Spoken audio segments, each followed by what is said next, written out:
Germany বন শহর থেকে স্বাগত জানাচ্ছি আমি খালেদ মহিউদ্দিন। আজ আমাদের সঙ্গে অতিথি হয়ে এসেছেন সাবেক সেনাপ্রধান জেনারেল আজিজ আহমেদ। জেনারেল আজিজ আহমেদ আজ মুখোমুখি হবেন আমাদের এবং বেশ কিছু প্রশ্নেরও আমাদের জবাব দিবেন। জেনারেল আজিজ, প্রথমে আপনাকে স্বাগত জানাই আমাদের অনুষ্ঠানে।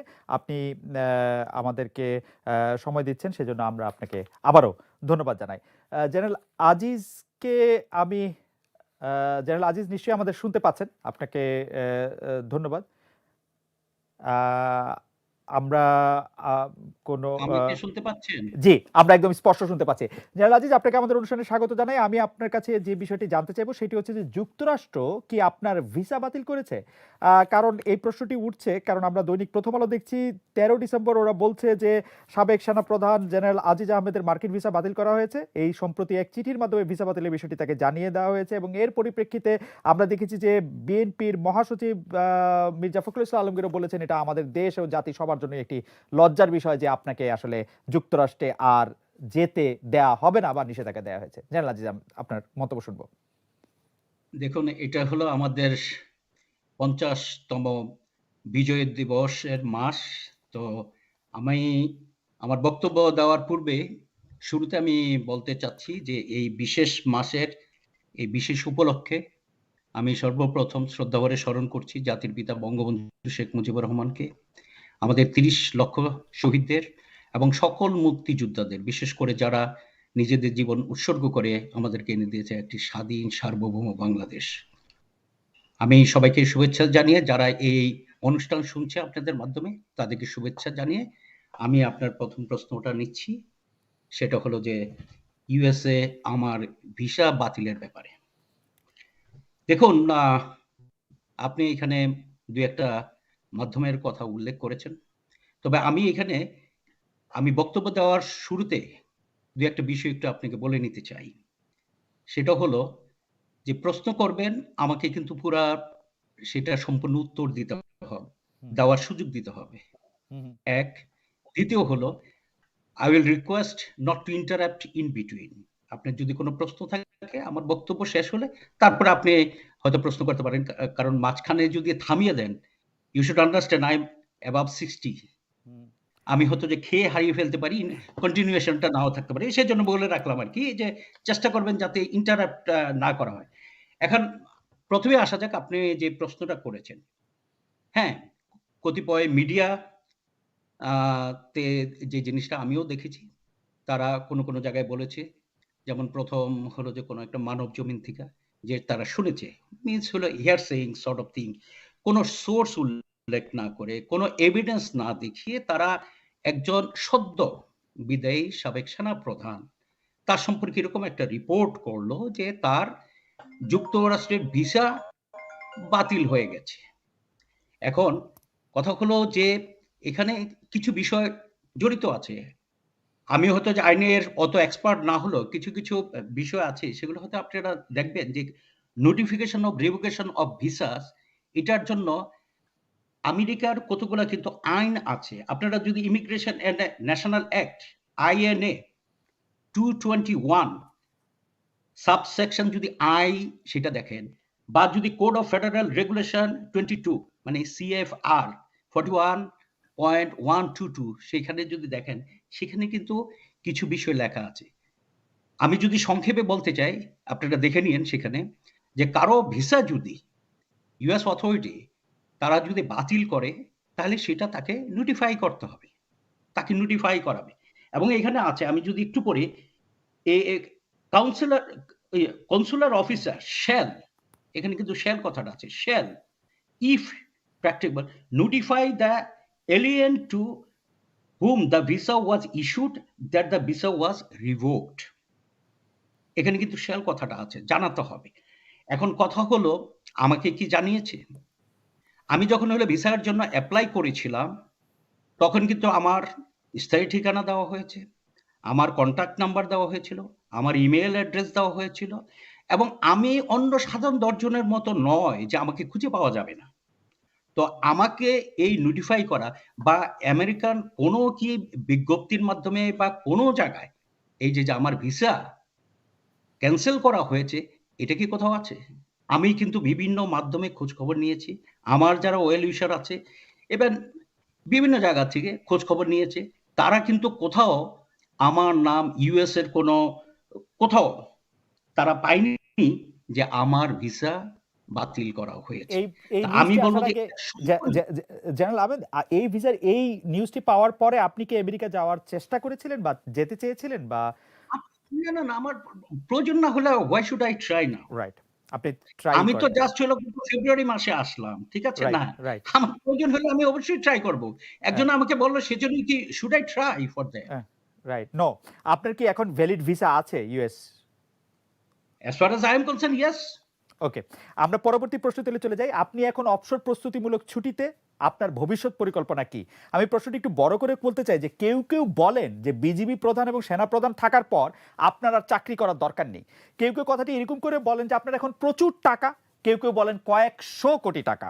আপনার মানে আপনার পরিকল্পনা আমরা একটু শুনতে চাই যে আপনি আসলে অবসর পরে আপনি এখন কি করবেন?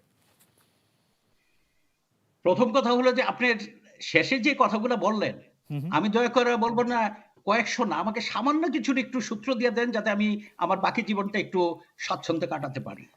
শত, শত কোটি তো দূরে থাকুক, সামান্য কিছুর যদি উৎসগুলা দেন যে আপনার এখানে হলো এত লক্ষ টাকা আছে বা ১-২ কোটি টাকা আছে, তাইলে ওইটা দিয়ে আমি একটা পরিকল্পনা করব আমার ভবিষ্যৎটা একটু স্বাচ্ছন্দ্য হতে পারি কিনা।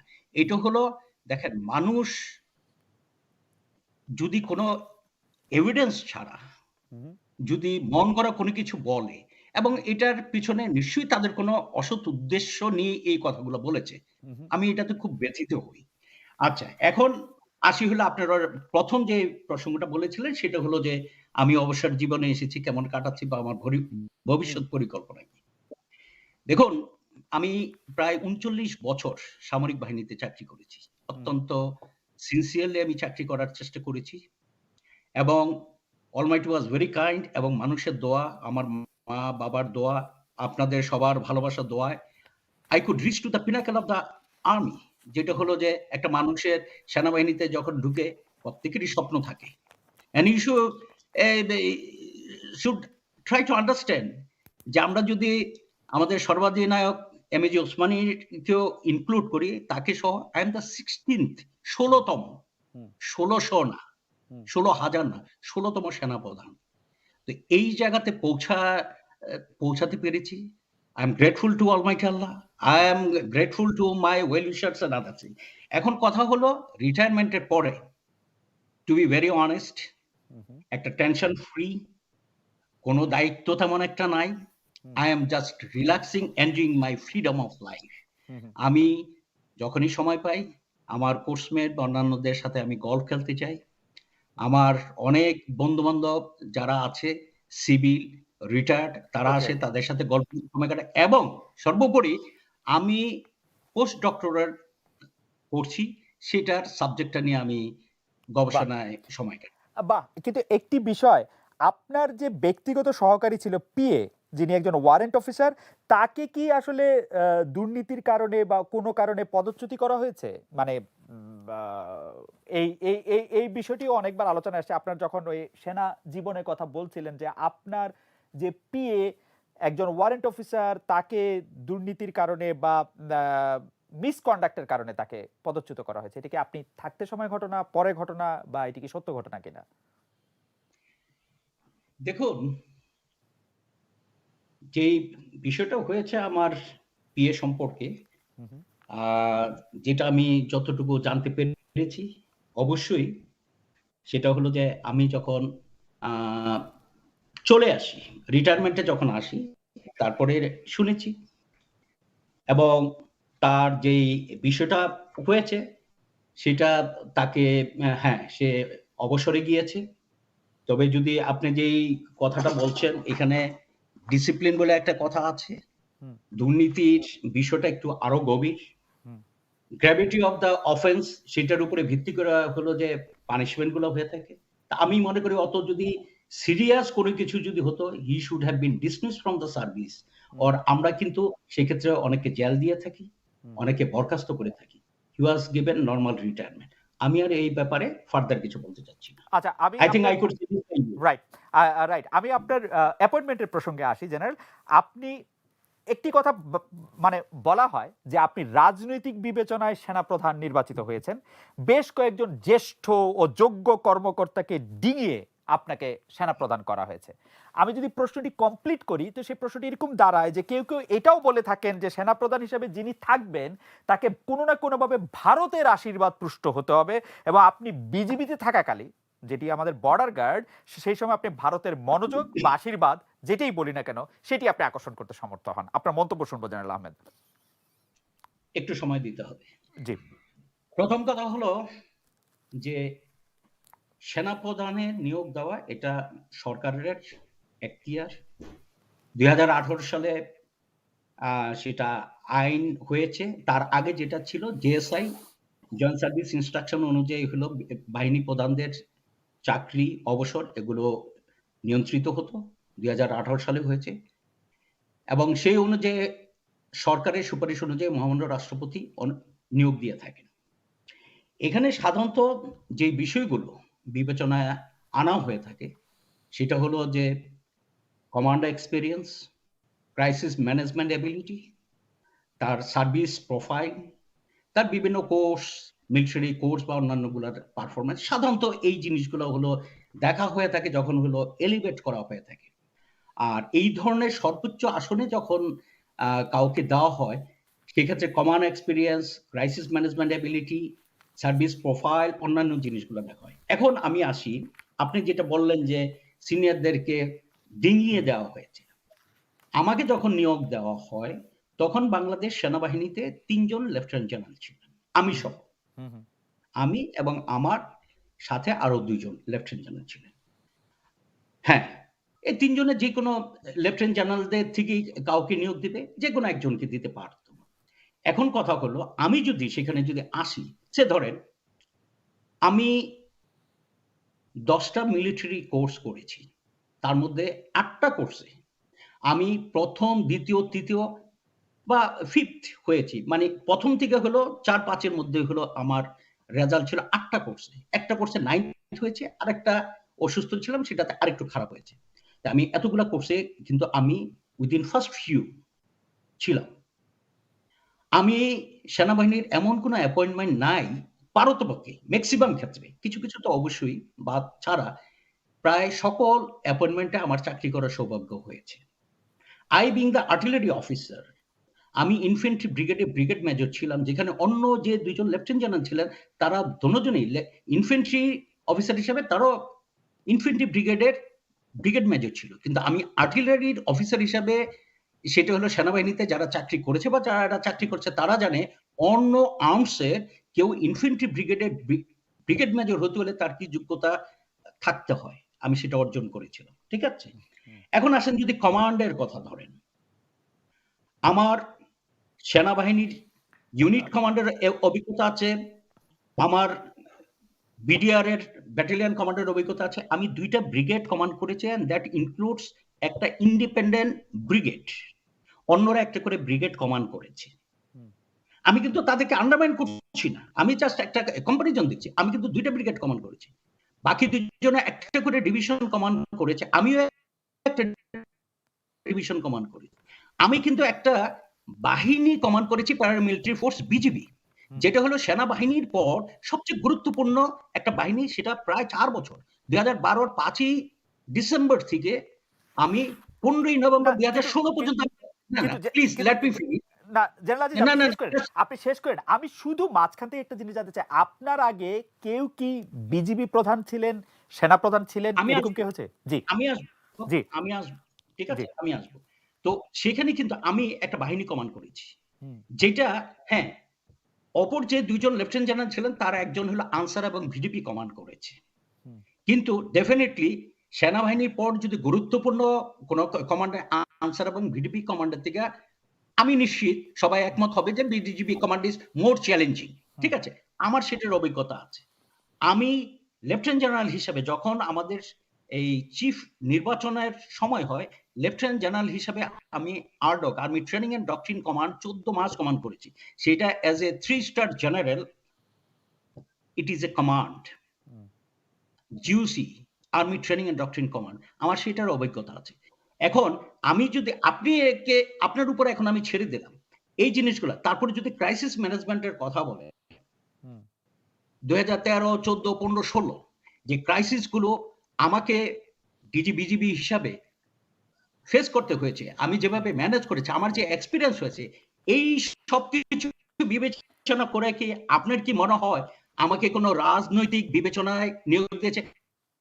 আমি কি অন্য দুজনের উপরে with due respect they are also capable, কিন্তু right. তাদের থেকে কোনো অংশে কি আমি কম? না, বরঞ্চ অনেক ক্ষেত্রে তাদের থেকে আমার আমার প্লাস পয়েন্ট আমি বলবো যে বেশি ছিল। তো সেই জেনারেল ক্ষেত্রে আপনি কিভাবে বলতে পারেন যে এটা হলো পলিটিক্যাল বিবেচনা আমাকে নিয়োগ দেওয়া হয়েছিল? আজিজ ফ্যান্টাস্টিক। আমি শুধু পরের প্রসঙ্গটা যেতে চাই যে ভারতের আশীর্বাদ, মনোযোগ, ভারতের একটা ওই বিষয়ে আপনি কি বলবেন যে আপনি যখন বিজিবিতে ছিলেন তখন আপনি ভারতের মনোযোগ আকর্ষণ করতে পারেন এবং মানে কেউ কেউ বলে থাকেন যে আপনি আসলে তাদের আস্থা অর্জন করতে পেরেছিলেন বলে সেনাপ্রধান হয়েছেন। এই বিষয়টি নিয়ে একটু যদি বলেন খুব সংক্ষেপে। দেখুন, আমি যখন বিজিবিতে চাকরি করি হুম, হুম, তখন আপনিও ছিলেন। আপনার সেই টক শোতেও আমি গিয়েছিলাম। অনেক কথা হুম, হয়েছে বিজিবির বিভিন্ন কর্মকাণ্ড নিয়ে। আপনি আমার সাথে দ্বিমত করতে পারবেন, আমার কথা দ্বিমত করতে পারবেন না। আমার সময় কিন্তু না বর্ডার কিলিং অনেকটা কমিয়ে এসেছিল। এইটা কি তারা আমাকে কি সহানুভূতি দেখিয়েছিল? আমার সেটা ডেফিনিটলি আমার কমান্ড এবিলিটির কারণেই আমি বাইলেটারাল সেই ধরনের আ সম্পর্ক বা যে সিচুয়েশন মেইনটেইন করতে পেরেছিলাম বলেই এগুলো হয়েছিল। তো এইখানে যে ভারতকে সন্তুষ্ট করার এখানে কিছু ছিল না। আর কথা হলো যে কার হলো যে অপরের সহযোগিতার প্রয়োজন হবে, যার যোগ্যতার অভাব আছে। অন্য জায়গায় যদি ঘাটতি থাকে তখন কারো সুপারিশ, তদবির এগুলোর প্রয়োজন হবে। তা আপনাকে এই যে আমি যে ৩-৪ টা বিষয় বললাম, তাতে কি আপনার মনে হয় যে এখানে অন্য কারো হলো ওই সুপারিশ বা পুশিং ডেশিং এর প্রয়োজন ছিল? আমি তো মনে করি আমার যে কমান্ড এক্সপেরিয়েন্স, আমি যেই ক্রাইসিস ম্যানেজমেন্টে যে পারফরম্যান্স দেখিয়েছি, আমার যা সার্ভিস প্রোফাইল সবকিছু বিবেচনা করেই সরকার আমাকে অপর দুজনের থেকে যোগ্য মনে করেছে বলেই আমাকে নিয়োগ দিয়েছে। এখানে না কোনো পলিটিক্যাল ইয়েতে ছিল, না অন্য কারো এখানে কোনো ইনফ্লুয়েন্স ছিল। আমরা আপনারা এগুলো চেক করে দেখতে। রাইট। আমরা 2013-14 প্রসঙ্গে আবার একটু আসবো। আমরা একটু আল জাজিরার ডকুমেন্টারি প্রসঙ্গে একটা আসি। আল জাজিরার যে ডকুমেন্টারিটা আপনি জানেন যে all the prime ministers man, সেটি প্রচার হওয়ার পর আপনার জীবন বা চাকরি জীবনে কি প্রভাব পড়েছে যে কয়দিন আপনি তারপরে এটা হওয়ার পরে ছিল? আমরা প্রশ্নটি একটু ইলাবোরেট করি জেনারেল আজিজ।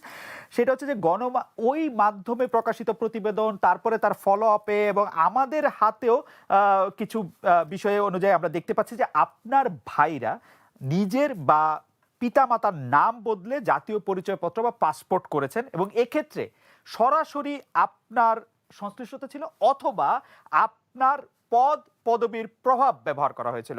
আমাদের দর্শকরা ঠিক দেখতে পাবেন কিনা জানি না, আমরা দেখতে পাচ্ছি যে আপনার ভাই যে তোফায়েল আহমেদ জোসেফ, তোফায়েল আহমেদ জোসেফ এরকম করে যদি আমরা দেখাই, তিনি তার পরিচয়পত্র বদলে তিনি তার নাম নিয়েছেন তানভীর আহমেদ তানজিল এবং সেখানে তিনি তার পিতার নাম এবং মাতার নামও পরিবর্তন করেছেন যাতে বিদেশে গিয়ে তার থাকাটা সুবিধাজনক হয়।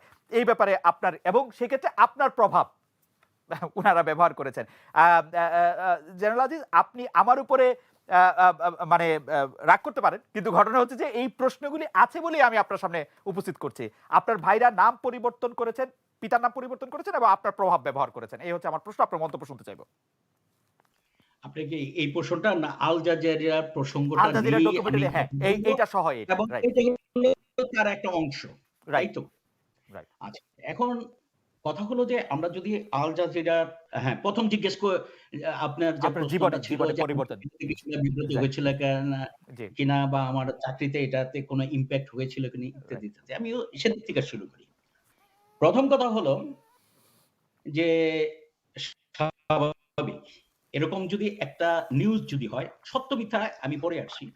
আপনি কিছুটা তো বিব্রত বোধ করবেন, তাই না? হুম, হুম, কারণ আমরা তো মানুষ। হ্যাঁ, আমি কিছুটা আ শুরুতে যখন আ এটা প্রচার হলো, আমি কিছুটা বিব্রত বোধ করেছি। একটা জিনিস লক্ষ্য করবেন, আমি ওই সময় কোথায় ছিলাম? আমি কিন্তু ওই তারিখে ১লা ফেব্রুয়ারি আমি তখন আমেরিকাতে রাষ্ট্রীয় মানে সরকারি নিমন্ত্রণে আমি সেখানে ভিজিটে গিয়েছিলাম। হুম, জিনিসটা বুঝতে হবে। তখন কিন্তু স্বভাবতই কিছু বিষয় আমার মাঝে কাজ করেছে যে এরকম একটা জিনিস দিল। আমার তো এটাকে এখন জাস্টিফাই করার বা এটাকে নিজের পজিশনটাকে ক্লিয়ার করার তো তেমন একটা সুযোগ নেই। হ্যাঁ? তো সেক্ষেত্রে এটা কি হতে পারে? আমার ভিজিটের উপরে ইত্যাদি নিয়ে কিছুটা সাময়িকভাবে। কিন্তু পরবর্তীতে আমি কি দেখলাম?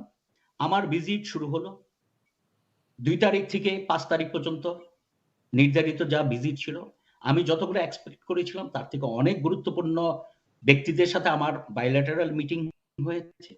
সবচেয়ে বড় কথাটা এখানে দেখুন ১ই ফেব্রুয়ারিতে যখন এত কিছু হলো এবং আমেরিকার মতো একটা দেশ যারা টেকনোলজিতে বলেন, তথ্য সব দিক থেকে তারা এত আধুনিক, তাদের এত সক্ষমতা, তারা এটা সত্য মিথ্যা যাচাই করা তাদের it's a matter of minutes. আমি যদি আরো নিচে না নামি, সেই ক্ষেত্রে আমাকে কিন্তু এই যে ২ তারিখ, ৩ তারিখ, ৪ তারিখ, ৫ তারিখ তাদের সাথে মিটিং হলো। ৪ তারিখে আমার সাথে ফরমাল মিটিং হলো ইউএস আর্মি চিফের সাথে। ডু ইউ নো তখন আমাকে যে গার্ড অফ অনার দেওয়া হয়েছিল, যে সেরিমোনিয়াল হলটাতে আমার পাশে যে জেনারেল দাঁড়িয়ে ছিলেন, তিনি আমাকে বলল যে, "sir, you are the second one after our newly elected President Joe Biden, who got 21 gun salute, and today you are getting 19 gun salutes." আমি তখন দেখলাম বাইরে গান স্যালুট দেওয়া হচ্ছে। ১৯ বার তোপধ্বনি দিয়ে আমাকে গার্ড অফ অনার দেওয়া হয়েছে। এটা কবে হয়েছে? 4th ফেব্রুয়ারি। আল জাজিরা প্রকাশ করেছে 1st ফেব্রুয়ারি। তারপরে দেখেছেন যখন আমি দ্য ওয়ার সিমিটে অন্যান্য জায়গায় ভিজিট করতেছিলাম, all through American troops was carrying our Bangladeshi flag. তাতে কি আপনার মনে হয় না যে এই জিনিসটা আসলে তারা কতটা গ্রহণ করেছে? ১ সেকেন্ড ৭ টা হিউম্যান রাইটস অর্গানাইজেশন ইউএন হেডকোয়ার্টারকে তারা অফিসিয়ালি জানালো যে they should not have any meeting with chief of army staff general Aziz. এবং তারা আরো কতগুলো জিনিস আমি জানি আপনারা এই প্রশ্নটা আল জাজিরা হয়তো করতে পারবেন। তারা কিন্তু এখানে বলেছিল protest attempt to use UN as cover for abuse at home. আরেকটা দিয়েছিল UN should announce a comprehensive review of UN relation with Bangladesh Armed Forces. আরেকটা UN should conduct its own inquiry into the allegation that means abusing surveillance tactics at home using UN. ঠিক আছে? And take a fresh look at the human right violation. এই যে কতগুলো কথা বলেছে এখানে। কিন্তু বাস্তবে কি হলো? আমার সেখানে ৮ তারিখ এবং ৯ তারিখ ২ দিন তাদের সাথে মিটিং হলো। কাদের সাথে মিটিং হয়েছে? Under secretary general piece support operation mister Atul খালের সাথে মিটিং হয়েছে। আমার মিটিং হয়েছে যে under secretary general peace keeping operation mister Pierre. আমার মিটিং হয়েছে সেখানে মিলাদ লেফটেন্যান্ট জেনারেল কার্লোস লয়েটে, কিন্তু তিনজনের সাথে মিটিং। জেনারেল আজিজ, আপনার কি মনে হয় না যে এগুলির তো একটা লং টার্ম এফেক্ট আছে, যাইটার প্রভাব আমরা দেখতে পাচ্ছি যে এখন র্যাবের মহাপরিচালক, সেই সময়কার র্যাবের মহাপরিচালক, পুলিশ প্রধান, তাদেরকে এখন আপনাকে মার্কিন যুক্তরাষ্ট্রের নিষেধাজ্ঞা দেওয়া? না দেখেন কতগুলো জিনিস। না দেখেন লং টার্ম ইফেক্ট আর শর্ট টার্ম ইফেক্ট বলে না, কারণ এটার হওয়া উচিত ছিল যে ইমিডিয়েট ইফেক্ট, যেটা হলো যে ৭টা হিউম্যান রাইটস অর্গানাইজেশন চেষ্টা করেছিল আমার এই মিটিংগুলো বাতিল করার জন্য। কিন্তু এখানে একটা উদাহরণ দেই যে under secretary general piece support operation, the gentleman is from France, at the time he was in Paris. আমার সাথে মিটিং করার জন্য তার সাথে ৯ তারিখ আমার মিটিং হয়। On 8 February, he flew from Paris to New York to have a meeting with me. যেখানে হলো হিউম্যান রাইটস অর্গানাইজেশনরা তারা অ্যাপিল করেছিল ইউএন হেডকোয়ার্টারকে to cancel the meeting. Cancel তো হয় নাই, বরঞ্চ he flew from Paris, came to New York to have meeting with me. এবং দেখেন ওইখানে এটা নিয়ে অনেকে অনেক কিছু বলেছে, এই কমে যাবে, ইউএন এর থেকে ট্রুপস কমায় দিবে, দিস দ্যাট অনেক কিছু। And you know that what were the achievement after that meeting? Instantly কিছু জিনিস আমার এই মিটিং এর পরে, যেমন ওইখানে একটা ছিল 6 ম্যান এরো মেডিসিন টিম, একটা এটার জন্য অনেক দেশ চেষ্টা করতেছিল। After my meeting with the counter with them, সেদিনই তারা সিদ্ধান্ত নিল this 6 aero medicine team will be taken from Bangladesh. Okay, না জাস্ট মিনিট না, ইউ শুড, হ্যাঁ এটা প্রয়োজন আছে। তারপরে যেমন আমাদের একটা ইউনিট ছিল যেখানে হলো যে জনবলের প্রায় 50 জন কম ছিল অন্য দেশের তুলনায়।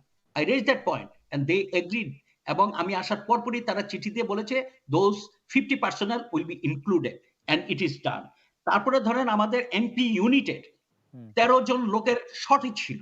জিনিসগুলো ছোট মনে হতে পারে, বাট ট্রাই টু আন্ডারস্ট্যান্ড, এটা কিন্তু হুম লং টার্ম ইফেক্ট আছে, সেটা তারা অনুমোদন দিয়েছে।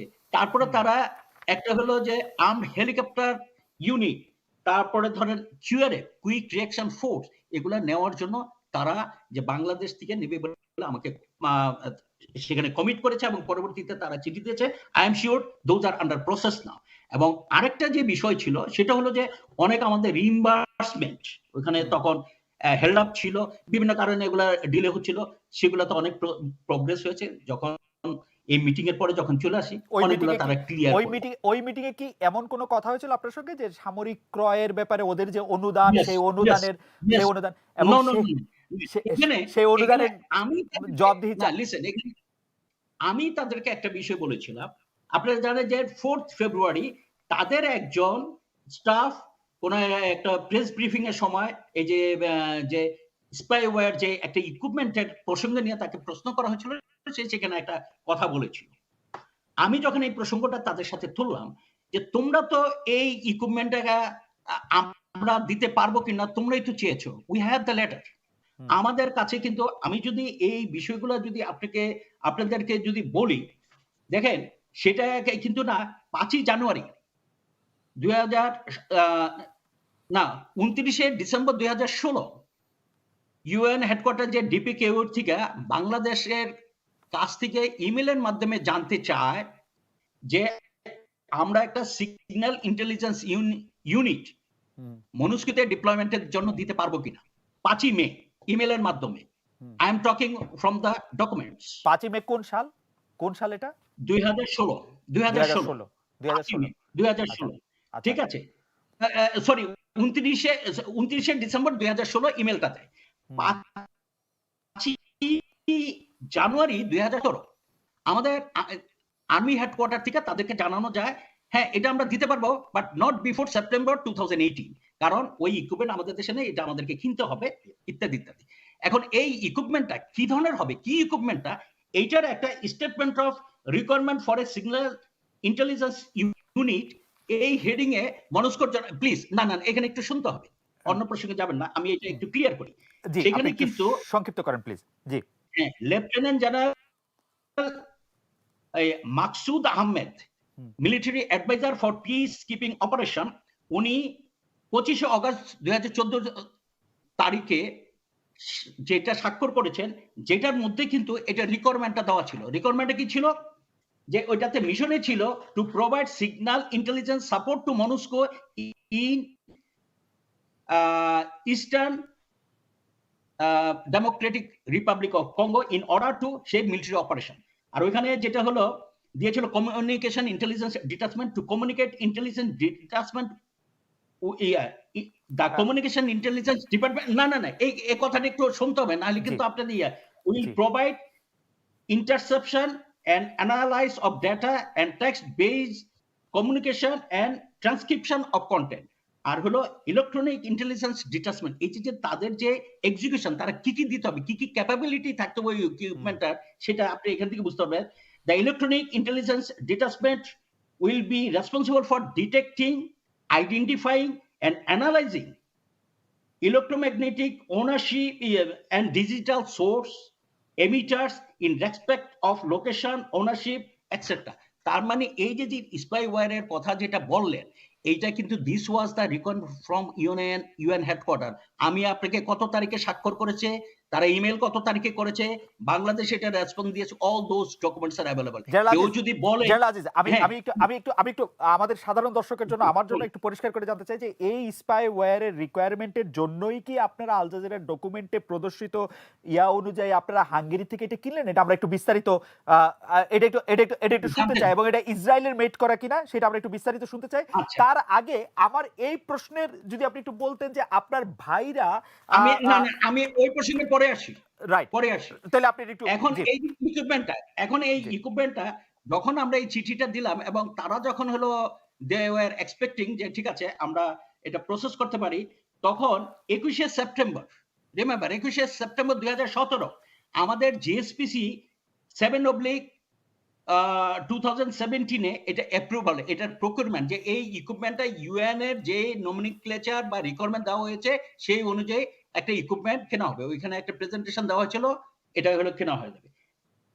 4 জুন 2018 আর্ম ফোর্সেস ডিভিশন থেকে এই প্রকিউরমেন্ট প্রপোজালটাকে অনুমোদন করা হয়।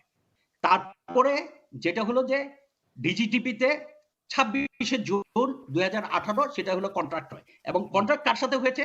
ওখানে যে প্রিন্সিপাল যে ছিল, সেই প্রিন্সিপাল সেটা ছিল হাঙ্গেরি বেস একটা প্রিন্সিপাল ছিল, এবং যে ইকুইপমেন্টটা কিনা হয়েছে এই যে পিক 6 লিমিটেড, যেটা হলো যে ওইখানে ম্যানুফ্যাকচারার হিসেবে ছিল হাঙ্গেরি লেখা। এখানে সবচেয়ে ইম্পর্টেন্ট যে বিষয়টা সেটা হলো আমি 25 তারিখ দায়িত্বভার গ্রহণ করেছি। আপনি দেখেন এটা কিন্তু 29 ডিসেম্বর 2016 থেকে শুরু হয়েছে। তারপরে 5ই জানুয়ারি 2017 তাদেরকে জানানো হয়েছে। তারপরে এটা হলো প্রেজেন্টেশন হয়েছে। প্রেজেন্টেশনের আগে অনেক কিছু হয়। 5-6 মাস সময় লেগে গেছে। তারপরে 21শে সেপ্টেম্বর 2017 সিদ্ধান্ত হলো যে আমরা এটি কিনবো। তো এইখানে এবং যেটা এফডিএ অ্যাপ্রুভাল আছে সবকিছু, আমার সেইখানে হলো যে এটার ইনভলভমেন্ট কোথায়? আপনি কি এইটা কেনা নিয়ে জনাব সামি তার সাথে কথা বলেছিলেন? এটার কেনার ব্যাপারে আমি তো আপনাকে একটা জিনিস বুঝতে হবে, আমি কবে সেনাপ্রধান হয়েছি? জি, এটা কবে থেকে শুরু হয়েছে? না, শুরু আগে হয়েছে। স্বামী তো এগুলা কি, কার সাথে কি মিলাচ্ছেন? এই যে আল জাজিরা যে এইটার সাথে কেন কেউ করেছে, যে এটার সাথে তারা যে এটা হাঙ্গেরি থেকে কিনেছে, এটা হলো ইসরায়েল অরিজিন, তারা যেটা বলেছে, আমি তাদের ভাষাটা বলছি, ইসরায়েল অরিজিন হাঙ্গেরি থেকে কিনেছে, আমি সেনাপ্রধান, আমি আমার ভাইদেরকে কন্ট্রাক্ট দিয়েছি, সেই ক্ষেত্রে হলো আমি দুর্নীতি করেছি, এই তো তাদের বক্তব্য ছিল। এখন দেখেন এটার ক্রয় প্রক্রিয়ার কোন জায়গাতে হলো আমার কোন সম্পৃক্ততা ছিল কিনা। আমি তখন সেনাপ্রধানও ছিলাম না, ঠিক আছে? এক, না না না না না এটাকে প্লিজ ক্লিয়ার করতে হবে। তার মানে হলো যে এটা হলো আল জাজিরার এই দাবি সম্পূর্ণ ভিত্তিহীন। আমি 25 তারিখে দায়িত্ব নিয়েছি, আর 26 তারিখে সেটা ডিজিটিপি, এই কন্ট্রাক্ট গুলো সাইন করে হলো ডিজিটিপি, সেটা হলো which is under arm forces division, not army headquarters, তারা করেছে। আমি 25 তারিখে দায়িত্ব নিয়েছি, তার মানে এইটার টোটাল প্রসেসের সাথে আমার কোনো সম্পৃক্ততা নাই। হট টু টক অ্যাবাউট যে সেনাপ্রধান হিসাবে এখন যেটা তারা বলতে চাচ্ছে যে আমি পরিষ্কার করবেন, এই জায়গাটা একটু পরিষ্কার করবেন, আপনি দায়িত্ব নেওয়ার একদিন পরে কি সেই কন্ট্রাক্ট সাইন করা হয়েছে? হ্যাঁ, এটা তো 26 তারিখ হয়েছে, কিন্তু তো মানে 25 তারিখ না, ঠিক আছে।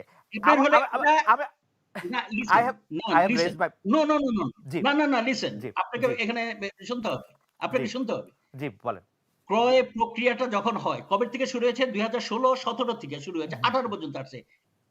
4 জুন 2018 এটার হলো যে অনুমোদন আসে, অর্থাৎ আর্ম ফোর্সেস ডিভিশন থেকে এখানে অনেক ধাপ আছে, সেগুলো কমপ্লিট করে যখন এএফডি অনুমোদন দিল যে এই যে ইট ক্যান বাই, এই অনুমোদনটা কিন্তু এএফডি আর্মি হেডকোয়ার্টারকে দেন, এখানে ইয়াতে যায়। তো সেখানে আর যে হলো যে 25 তারিখে দায়িত্বভার গ্রহণ করে, আপনার এটা বোঝা উচিত যে একটা সপ্তাহ অন্তত একজন সেনাপ্রধান দায়িত্বভার গ্রহণের পরে সে কি অফিসের কোন কর্মকাণ্ডে যুক্ত হতে পারে কিনা, যে তার যে কতগুলো সিরিমোনিয়াল জিনিস আছে এগুলাতে এটা কি সম্পূর্ণ অবান্তর না? আমার মনে হয় এই ব্যাপারে আপনার বক্তব্য পরিষ্কার। আমরা একটু ফরওয়ার্ড করি যে আপনি আপনার ভাই, আপনার দুইজন ভাই আমরা দেখতে পাচ্ছি যে পিতার নাম পরিবর্তন করেছেন, মাতার নাম পরিবর্তন করেছেন, ডেট অফ বার্থ পরিবর্তন করেছেন, ঠিকানা পরিবর্তন করেছেন, নতুন জাতীয় পরিচয়পত্র করেছেন এবং পাসপোর্ট করেছেন, এবং সেই ক্ষেত্রে আপনার নাম এবং পদ পদবি ব্যবহার করা হয়েছে কিনা। ভাইদের কথা যখন উঠলো এবং অনেকগুলি কথা যখন আমরা শুনলাম, হারিসের আপনার যে ভাই জনাব হারিস আহমেদ, তার সঙ্গে সামির সম্পর্ক, আপনার তার সঙ্গে পরিচয় করে দেওয়া, সামরিক কেনাকাটার ক্ষেত্রে তার ইনভলভমেন্ট এবং আপনার সাথে সামির ইনভলভমেন্ট, এই পুরো বিষয়টা নিয়ে যদি আপনি একটু বলতেন। আমরা আরেকটু যোগ করি প্রশ্নের সঙ্গে, আমরা দেখেছি কিন্তু আপনার ছেলের বিয়েতে আপনার ভাইরা এসেছেন, যেখানে মোহাম্মদ আসেন নাই, একটা করে আসেন, আমি একটা উত্তর দিচ্ছি। আচ্ছা ঠিক আছে। আপনি তাহলে ১ম টা একটা করে আসেন। একটা করে বলি না, যে ঠিক সেটা আছে। হচ্ছে যে সেই আমি ভুলটা হচ্ছে একটা আপনার করে বলে ভাইয়ের যাই, আপনি এখন শুনুন। Right, right. তাহলে আমরা আপনি আমরা আমরা একটা বলি I got যে your question. আপনার ভাইয়েরা I got নাম your পরিচয় মতো question. জি, জি Let বলেন, me say. বলেন, Okay, I got your বলেন। question. G, Let me speak one by one. জি। ঠিক আছে? আচ্ছা। ১ম কথা হলো যে এইখানে আমার ভাইদেরকে যে আপনি একটা জিনিস বললেন যে সামরিক ওই যে কন্ট্রাক্ট ইত্যাদি ইয়েতে। হুম, আমি তো এখন তো ইউনিফর্মের বাইরে চলে এসেছি। হুম, আমি বিজিবিতেও নাই, সেনাবাহিনীতেও নাই। যদিও আমি এখন এলপিআর আছি, ছুটিতে আছি। But hmm, I am out of uniform. Hmm, I challenge হুম, কেউ যদি হুম, কোন একটা এভিডেন্স দিতে পারে যে আমি বিজিবি থাকাকালীন, আমি সেনাপ্রধান থাকাকালীন আমার কোন ভাই বা কোন আত্মীয়কে বিজিবির বা সেনাবাহিনীর কোন arms, equipment, ammunition, procurement, contract দিয়েছি। এটা যদি প্রমাণ করতে পারে, I will accept anything. I am ready. I am giving a challenge. হুম, এখন তার এমন না, এতদিন বলি নাই, কেন বলি নাই? Because I was in uniform. হুম, বললে যে আমার পজিশনকে আমি হুম, ইউজ করে হলো আমি কাউকে থ্রেট করছি বা this that. But I am now out of uniform. I hmm, challenge যারা হুম, এগুলাকে বলছে সম্পূর্ণ এগুলো হলো মিথ্যা কথা। আমি চ্যালেঞ্জ দিয়ে বলছি কেউ যদি একটা প্রমাণ করতে পারে, হুম, ওকে, একটা প্রমাণ করতে পারে যে আমার কোন ভাইদেরকে, আমার কোন হুম, আত্মীয়স্বজনকে একটা কন্ট্রাক্ট আমি দিয়েছি। I okay, challenge. Okay, this is challenge number 1. Accepted. ঠিক আছে? নেক্সট, নাম্বার নেক্সট 2 ঠিক ফোর্জ আছে কাগজপত্র। এটার রাইট। সাথে just a minute, just a minute হুম, এটার সাথে স্বামী প্রসঙ্গটা চলে আসে। যেহেতু আমি কন্ট্রাক্টই দেই নাই সেখানে স্বামীর সাথে ভাইদের সাথে এটা হলো একটা অবান্তর একটা প্রসঙ্গ আনার চেষ্টা করছে। হ্যাঁ, who was Swami? Then captain Sami was my ADC. আমি যখন জিওসি ছিলাম 33 ইনফেন্ট্রি ডিভিশন কুমিল্লাতে। He was my ADC. একটা হলো এডিসি হলো জাস্ট হলো লাইক হলো son, personal staff, exclusive staff ADC ছিল। এবং এডিসির সাথে আমার আমার আত্মীয়-স্বজন এদের সাথে হলো যে আমাকে যে ইন্ট্রোডিউস করে দিতে হবে এটা কোনো না। বিকজ যে এডিসি থাকে, এডিসি এমন একজন থাকে, হুম, কারো হয়তো এডিসি অথরাইজ না, তার থাকে কর্ড থাকে, হুম, জিওসি 2 কর্ড থাকে। তারা হলো একজন পার্সোনাল স্টাফ, এক্সক্লুসিভ স্টাফ। এবং এই স্টাফের সাথে পরিবারের অন্যান্যদের একটা হলো সম্পর্ক এমনিতেই হয়ে যায়। কারণ হি বিকামস পার্ট অফ মাই ইয়েতে। আমি একটা কথা বলি আপনাদেরকে যে একটা যখন এডিসি যখন হয় আমরা কিন্তু তাদেরকে সন্তানদের থেকে হলো যে আলাদা করে কখনো দেখি না। ঠিক আছে? হুম, তো হুম, এইখানে আমি হলো স্বামীকে আমার ভাইদের সাথে পরিচয় করে দিয়েছি। তারা হলো কন্ট্রাক্টের সাথে ইনভলভ হয়েছে। এটা আমি মনে করি অবান্তর একটা প্রসঙ্গ। তা আমি আর এটা নিয়ে ফার্দার কোনো কথা বলতে চাই না। I think I have made this point clear. Now question comes. এই যে আপনারা বললেন যে অন্য নাম, অন্যান্য জিনিস। আপনি তো সাংবাদিকতা করছেন। আপনার তো না জানার কথা না। আমাদের কত লক্ষ, লক্ষ বাংলাদেশী লোকজন বিদেশে আছে। তারা তাদের কি নিজস্ব নাম, পি পিতৃ পরিচয় বা ঠিকানা কি অ্যাকচুয়ালটা ইউস করছে? তারা আপনার কয়টি তারা আপনার পদ তাহলে পদবি না ব্যবহার করেছে কিনা? তাহলে তারা আপনার প্রভাব না, ব্যবহার না, না, করেছে কিনা? এটি করার নো, সময়? No, no, no, no, no. একটা উদাহরণ দেন কোন জায়গায় যে আমি কাউকে টেলিফোন করেছি কিনা যদি যে হ্যাঁ, আপনি একে নির্দেশ দিয়েছেন ওদের হলো যে এটা করে দাও। এদেরকে নির্দেশ দেন এটা করে দাও। এরকম কোন এভিডেন্স কি আপনাদের কাছে অন্য আছে? অন্য কেউ করুক আপনি এটা সাপোর্ট করেন কিনা যে না, এই না, নাম না, চেঞ্জ না, করাটা? না, অন্য কেউ করুক কি না করুক। হুম, আমার হুম, কথা হলো যেই কথাটা আপনি যেটা হুম, করেছেন সেটার থেকে ডেভিয়েট করবেন না। আপনি বলছেন যে হুম। আমার ইনভলভমেন্ট আছে কিনা? প্রমাণ দেন, না প্রমাণ প্রমাণ দেন। তো না এখন দেখেন এ এ where I am এগুলি facing ইনভলভমেন্ট now এগুলি আমি ইনভলভমেন্ট কোনদিন প্রমাণ করা যায় না। কারণ আমি এখন ইউনিফর্মে নাই। I can take any challenge at the moment. কারণ সেনাপ্রধান হিসাবে কেউ হয়তো যে চ্যালেঞ্জ নিবেও না, ইয়ে করবে না। I can ইয়েতে। কেউ যদি বলতে পারে যে না আমি এখানে ইনফ্লুয়েন্স করেছি, এখানে কিছু করেছি সেটা। আর এই জিনিসটা যদি হয় বাঙালি লক্ষ, লক্ষ বাংলাদেশী আছে তাদের ব্যাপারে আপনাদের মন্তব্যটা কি? রাইট। জেনারেল আজিজ আর শুধু অন্য জেনারেল আজিজ শুধু একটা জিনিস জানতে চাইবো যে ওরা যখন আপনার ভাইরা যখন এই অন্য নামে ডকুমেন্ট করেছেন সেই সময় সেটিতে স্বাক্ষর করার ক্ষেত্রে আপনার বিজিবির অফিসার বা যিনি আপনার সেকেন্ড ইন কমান্ড ছিলেন বা যিনি আপনার অধস্তন কর্মকর্তা ছিলেন তিনি স্বাক্ষর করেছেন, প্রতি স্বাক্ষর করেছেন। এতে কি বোঝা যায় যে তারা আপনার মানে influence I don't think so. না, ইনফ্লুয়েন্স না। ব্যবহার এই করেছেন? ধরনের নো। এই ধরনের বা বা কোনো কিছু হয়েছে কিনা আমার ঠিক জানা নেই। আর এই হুম। ধরনের করার প্রয়োজন প্রসঙ্গ এসেছিল কিনা আমার ঠিক মনে পড়ছে না। আচ্ছা, আহ, আরেকটা বিষয় আহ, আরেকটা বিষয় আপনি জানি কি জানতে চেয়েছিলেন, আমি আরেকটি ওইটা বিষয় হচ্ছে হচ্ছে যে যে আরেকটা বিষয় হচ্ছে আপনার ভাইয়ের ওই যে আমার আপনার ছেলের বিয়েতে ছেলের বিয়েতে আপনার ভাইরা উপস্থিত ছিলেন। আমরা খুবই কিন্তু এখানে একটা একদিন এবং একদিনের পরের বিষয় দেখি, যে আমরা দেখি যে তারা উপস্থিত ছিলেন। পরে আমরা যখন জানতে পারি যে তাদেরকে ঠিক একদিন আগেই তাদেরকে রাষ্ট্রপতি, মহামান্য রাষ্ট্রপতি ক্ষমা করেছেন। আমরা কি প্রশ্ন করতে পারি যে শুধু আপনার বিয়েতে অ্যাটেন্ড করার জন্যই কি তাদের আপনার ভাইকে ভাইদের ক্ষমা করা হয়েছিল? দেখুন, আল জাজিরা আল জাজিরার সেই নাটকটা এখানে ক্লেম করেছে যে ইনভেস্টিগেটিভ রিপোর্ট, ঠিক আছে? এখন ইনভেস্টিগেটিভ কোনো যদি রিপোর্ট হয়, that should be based on facts, figure, evidence, etcetera, etcetera, etcetera. যেমন ওই যে যেটা হলো স্কাইওয়ারের ব্যাপারে যে জিনিসটা বলেছে, আমি 25 তারিখে দায়িত্ব নিয়েছি, 26 তারিখে করেছি, তার মানে হলো যে পুরো কন্ট্রাক্টটা আমি আমি দিয়েছি। যেটা হলো যে একটা সিম্পলি একটা হলো ফানি জিনিস, অবাস্তব একটা জিনিস, এটাকে লিঙ্ক করার চেষ্টা করেছে। এইখানেও কিন্তু একই জিনিস আপনারা এখন নিয়ে আসতে আসছেন একদিন বা ইত্যাদি ইত্যাদি। ধরেন মালয়েশিয়া থেকে বাংলাদেশে আসতে কতক্ষণ সময় লাগে? মানে ওনারা কি আমি যদি বলি, না না না, আমি যদি বলি, till the time they are not pardoned, আসে নাই আমার কোনো ভাই। আপনারা কি এমন প্রমাণ দেখাতে পারবেন যে না আমার বড় ভাই, যে না সে তো 6 মাস যাবত হলো বাংলাদেশে ঘুরঘুর করছিল? আপনাদের কাছে কোনো এভিডেন্স আছে? কিছু আপনারা তাহলে কিভাবে বলবেন যাকে হলো যে কোনো একটা, এবং আপনি এটা যে আমাদের মাননীয় আইনমন্ত্রী মহোদয়ের সাথে আপনি ১ ঘন্টা আপনারা টক শো হয়েছে। উনি এটার আইনি ব্যাখ্যা সবকিছু দিয়েছেন। আমি আর ওই ফার্দার ইয়েতে যাব না। কিন্তু কারো যদি, এবং এটা যে কি ধরনের মামলাটা হয়েছিল সেইটা সেই প্রজ্ঞাপনেও উল্লেখ করা আছে, সবকিছু করা আছে। এটা কি রাজনৈতিক উদ্দেশ্য প্রণীত মামলা ছিল কিনা? আমার ভাইদের, আমার যে বড় ভাই, আমি চ্যালেঞ্জ দিয়ে বলছি, আপনি, আমি তো 72 থেকে হলো ঢাকাতেই থাকি। মোহাম্মদপুরে যেকোনো, সে hot to talk about getting involved in a killing. কাউকে একটা কোনোদিন চড় মেরেছিল কিনা, কারো বিরুদ্ধে, তার বিরুদ্ধে কোনো মামলা মোকদ্দমা ছিল কিনা। তার নামেও কিন্তু সে একই হলো মিথ্যা হলো হত্যা মামলা দিয়েছিল। কার নামে দিয়েছিল?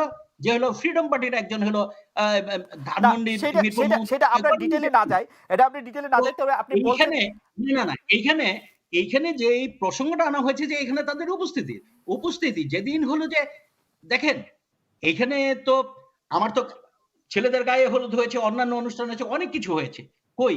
সেখানে তো তারা তো উপস্থিত হয়নি।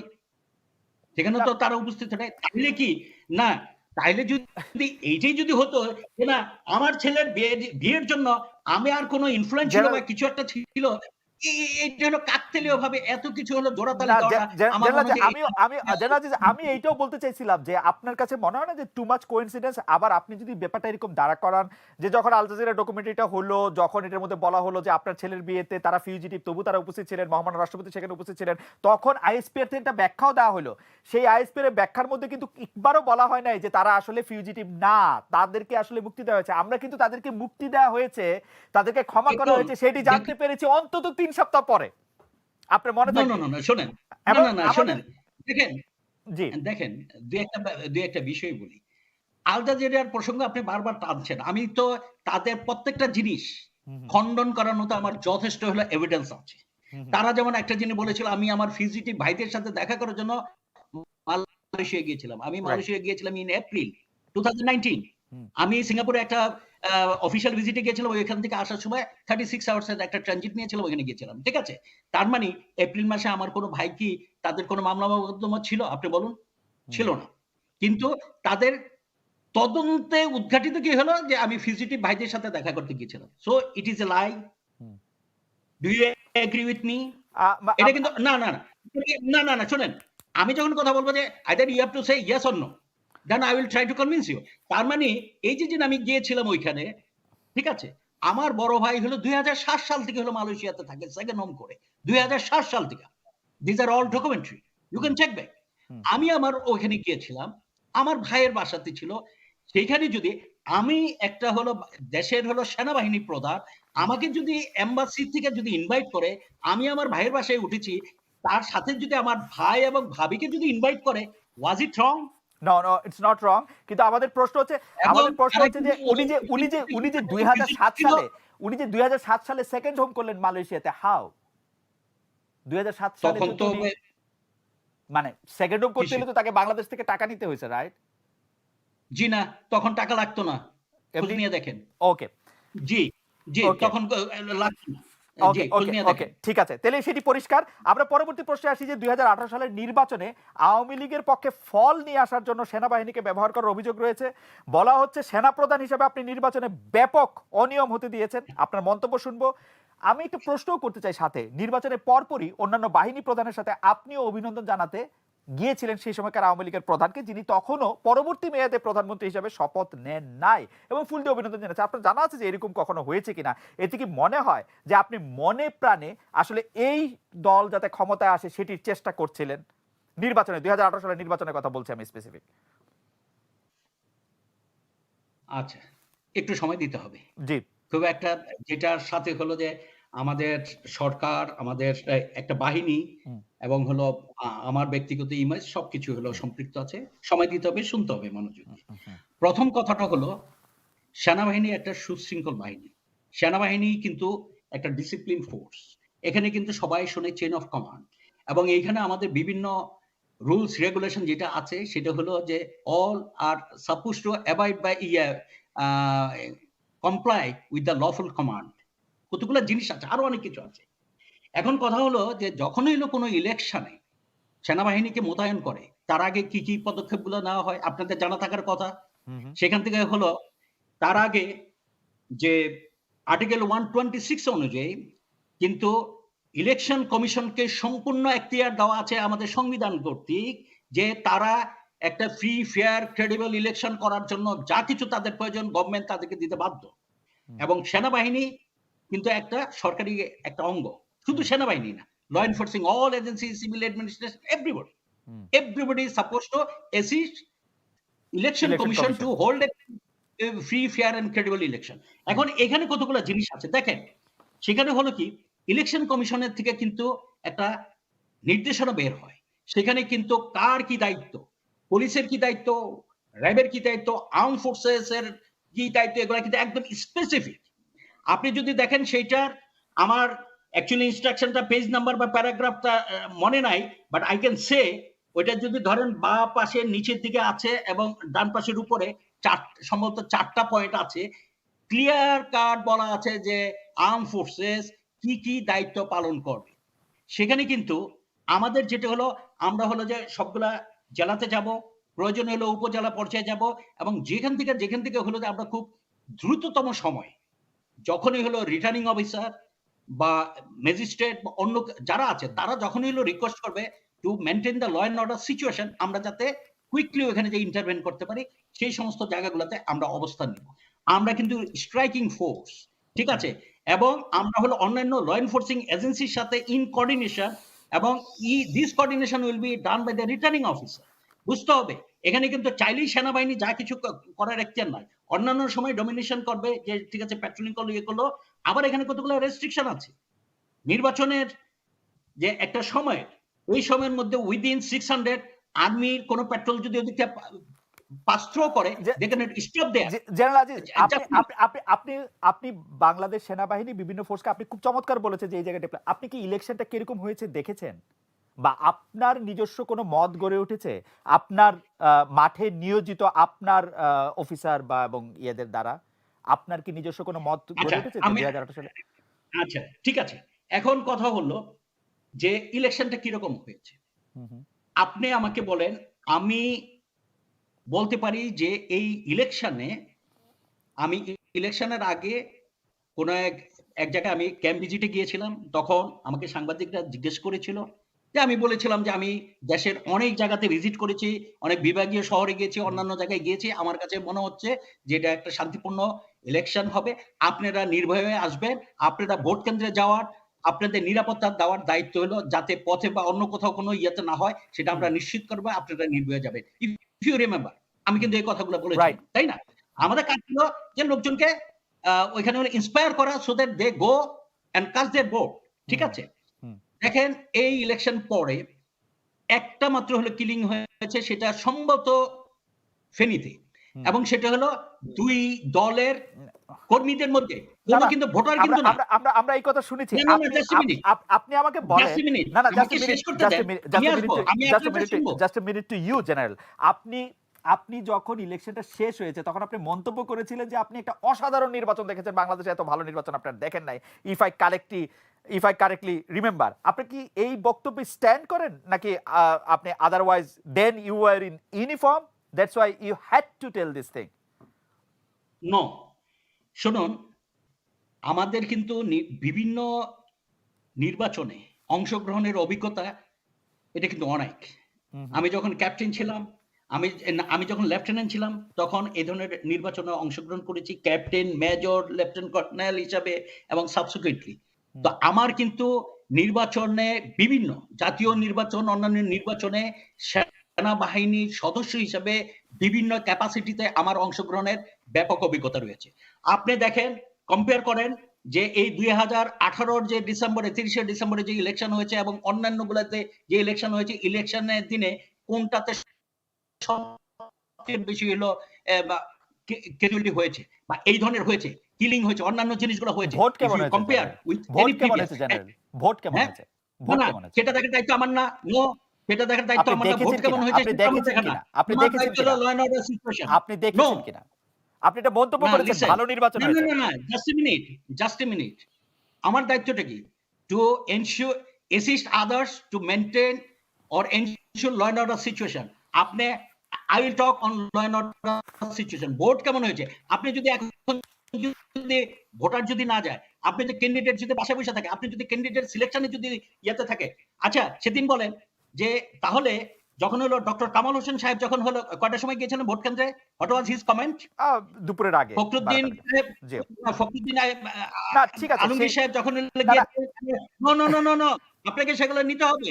11টার সময় উনি কি মন্তব্য করেছিলেন? আমরা আমরা আমরা আমরা তাদের মন্তব্য অনেকবার শুনেছি। আমরা আপনার মন্তব্য শুনতে চাই। আপনি মনে করেন যে সেই নির্বাচনটি ভালো হয়েছে। আমরা তাদের মন্তব্য অনেক শুনেছি। আপনি মনে করেন?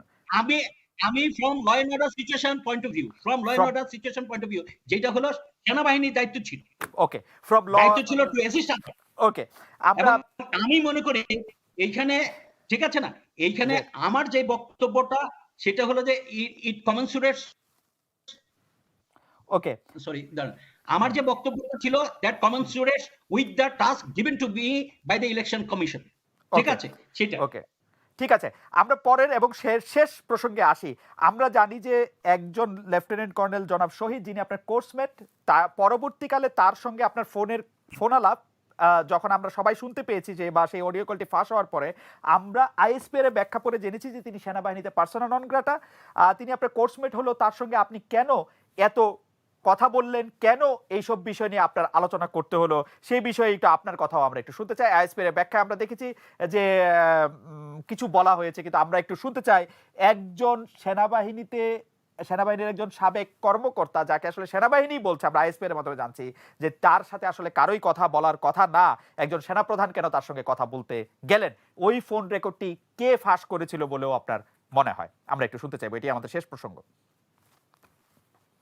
প্রথম কথা হলো যে যে শহীদের কথা আপনি বলছেন, জি, শহীদ এখানে হলো যে অনেক জায়গায় সে ক্লেম করে আমি তাকে হলো ফোন করেছি, আমি তাকে মধ্যস্থতার নেগোসিয়েশন অফার দিয়েছি, this that. It's a complete lie, it's a complete lie. আপনি যদি চান, এনিবডি যদি চায় যে কে আমাকে অ্যাপ্রোচ করেছিল, যে তার যে সমস্যাটা হচ্ছে, যাদের সাথে সমস্যাটা হচ্ছে, এটা আমি কোনোভাবে এটাকে একটা হলো যে কম্প্রোমাইজ বা কিছু একটা বা মিটমাট একটা করাই দিতে পারি কিনা, এই রিকোয়েস্টটা কে করেছিল? আপনি যদি চান, আমার সেই বন্ধু, আমার সেই কোর্সমেট, তার কন্ট্যাক্ট নাম্বার, তার নাম সবকিছু anybody can ask for it, তাহলেই বুঝতে পারবেন যে it is a complete lie. Why should I contact him? তার সাথে আমার কোনো এরকম কোনো কিছুই ছিল না যে তাকে আমি টেলিফোন করব বা তাকে টেলিফোন করে তাকে অফার দেব। কেন? Nobody told me, why should I? প্রশ্নই আসে না। এখন যেটা হলো বলছেন যে এইখানে যে অডিওটা কে ফাঁস করলো না করলো, না, আমরা দেখেন আপনার সাথে আমি কন্টেন্টের কথাও যদি আসি, একটু কন্টেন্টের কথাও যদি আসি, আমরা যেটি শুনতে পেয়েছি। জি, হ্যাঁ, আমি বক্তব্যটা বলি, তারপরে আপনি হলো জি, প্রশ্ন করেন। জি, হ্যাঁ, কারণ এটা হলো অনেক বিষয় আছে। তবে এইখানে এই যে দেখেন মাঝখানে আপনি কথা বলেন, আমি হয়তো না, না, কথাটার লিঙ্কটা না, ঠিক আছে। একটু আপনি ঢুকেছি। আপনি আপনি আবার শুরু করেন। যে একদম। মানে আমরা যদি হ্যাঁ, বলি যে বিষয়বস্তু নিয়ে আপনি বলছিলেন যে যখন আপনি তার সাথে ফোনে কথা শুরু করেন নাই। কিন্তু একটা কথোপকথন হয়েছিল এবং সেখানে বিষয় নিয়ে যদি আমরা একটু কথা বলি, তাইলে আমরা একটু আপনার কাছ থেকে শুনেন, না, না। আমি এইটাতে কি কথোপকথন হয়েছিল বা কি হয়েছিল না হয়েছিল এই ব্যাপারে আমি আপনাদেরকে একটা কথা বলব। হুম, তারপরে আপনারা অন্য প্রসঙ্গে যদি এইটারই অন্য প্রসঙ্গে যদি প্রশ্ন করতে চান সেটা। সেটা হলো এতদিন আমি ইউনিফর্মে ছিলাম। হুম, হুম, আমি যদি এটার ব্যাপারে কোনো লিগ্যাল অ্যাকশন এর বা কোনো কিছু প্রটেস্ট এর ব্যাপারে যদি আমি কোনো পদক্ষেপ নিতে যেতাম, অনেকে প্রশ্ন করত যে I am exercising my authority. I am misusing my power. আমি কিন্তু এখন ইউনিফর্মের বাইরে আসছি। হুম, আ আমি হলো আগামী জুনের ২৫ তারিখের পর থেকে হলো সম্পূর্ণ অ্যা আমার রিটায়ারমেন্ট শুরু হবে। হুম, তখন হলো আমি চিন্তা করব যে what legal action I should take against this kind of হুম, হলো যে propaganda and other things. কারণ আপনার সাথে এখন আমি কথা বলছি। আপনার সাথে আমি অনেক কথা বলেছি। হুম, আপনি যদি ইন্টারনেটে যান, ওখানে দেখবেন ভয়েস ক্লোনিং টুলস আছে, ভয়েস সিনথেসাইজার আছে, হুম, যেগুলাতে এগুলা এবং আরো অনেক সফিস্টিকেটেড আছে। যেকোনো ব্যক্তির ৩০ মিনিটের অডিও যদি আপনি যদি না ওই একটা সফটওয়্যারে রান করান, তারপরে যেকোনো কথা যদি আপনাকে যদি এটাকে ক্লোন করতে চান বা এটাকে এডিট করতে চান, আপনার মন গড়া করতে চান, it takes 3.7 second to change the whole sentence. হুম, আপনি যেরকম চান। তো এইখানে যে জিনিস হয়েছে এতটুকুই বলবো, it was a cut and paste, it was tamper, this that অনেক কিছু করা হয়েছে। আমি আর এ ব্যাপারে ফার্দার বলবো না। কারণ আমি যেহেতু এটার ব্যাপারে লিগ্যাল একটা অ্যাকশনে যাওয়ার চিন্তা ভাবনা করছি, ভবিষ্যতে এটা রেফারেন্স হবে। সেজন্য আমি এই অডিওটার সম্পর্কে আর কোনো প্রশ্ন করব না। আপনি যদি অন্য কিছু, কারণ তাহলে হবে কি আমার এটা একটা না, আমার আমার প্রিজুডিস আমা আমা রাইট। হয়ে যেতে পারে। আমার এই অডিও সম্পর্কে কোনো প্রশ্ন নাই। আমি শুধু আপনি যেহেতু একজন সেলিব্রেটেড সোলজার, আ আপনি প্রায় সব রকম পরিস্থিতিতে আপনি আর্মিতে কমান্ড করেছেন, অংশগ্রহণ করেছেন। একজন পার্সোনা অ্যান্ড নন গ্রাটার সঙ্গে কথা বলা একজন সিটিং সেনাপ্রধানের স্বাভাবিক কিনা? মানে why did you take his call? আপনি যদি কল নাও আচ্ছা করে থাকেন। না, আপনাদেরকে একটা প্রসঙ্গ বলি। হুম, হুম। যখন এই চিটাগাং হিল ট্রাক্সে কাউন্টার ইনসার্জেন্সি অপারেশন হতো, হুম। আমাদের কত সৈনিক জীবন দিয়েছে? দিয়েছে, অনেকে দিয়েছে না? দেখতেছেন। রাইট। শান্তি বাহিনীদেরকে আমরা কি ঘোষণা করেছিলাম? They uh are the terrorist, terrorist enemy, হ্যাঁ। এনিমি আমরা হুম, ঘোষণা করেছিলাম না? হুম, তা হুম। আমরা তাদের সাথে শান্তি চুক্তি কেন করেছিলাম? শান্তি চুক্তি করেছি যাতে আমরা এতে তাদের সাথে শান্তি চুক্তি কেন করেছিলাম? রাইট। ও যে সমস্ত কর্মকাণ্ড করছিল, আপনি যদি impartially যদি আমার থেকে জিজ্ঞেস করেন, হুম, হ্যাঁ, আপনি যে কথাটা বললেন যে পিএনজি তার সাথে আমি কেন কথা বললাম? I did not. সে এমনভাবে রিকোয়েস্ট করতেছিল, বিভিন্নভাবে বলতেছিল। আমার একটা জিনিস মনে হয়েছে, he is talking against the government, he is talking against some very respected advisor and his family, he is talking against me, he is talking this, that এবং যেটা করে হলো যে আমি টু বি ভেরি অনেস্ট যেটা হলো আমার কোর্সের উপরে হলো অন্যদের একটা বিরূপ ধারণা হচ্ছে। I thought initially in weeks, not 1 or 2 weeks, number of weeks I did not. পরে একসময় তো চিন্তা করলাম আচ্ছা ঠিক আছে, যদি ওইটাকে যদি কোনোভাবে যদি ম্যানেজ করা যায়, এট লিস্ট তো এই সমস্ত নুইসেন্স গুলো তো বন্ধ হবে। রাইট। জেনারেল আজিজ আপনাকে অনেক ধন্যবাদ। আমরা অনুষ্ঠানের একদমই শেষ পর্যায়ে মানে আপনি এই আমাদের ওখানে এইভাবে interpret করতে I have nothing to say. Okay. I have general Aziz nothing to say that why did I respond to his request? General Aziz আপনাকে অনেক ধন্যবাদ। আপনারা শুনছিলেন সাবেক সেনাপ্রধান জেনারেল আজিজকে। আমরা নিশ্চয়ই আগামী সপ্তাহে আমরা আসছি না। নতুন বছরের জন্য বন্ধ থাকছে। তার পরবর্তী সপ্তাহে আপনাদের সঙ্গে আবারও দেখা হবে। Thank you so much.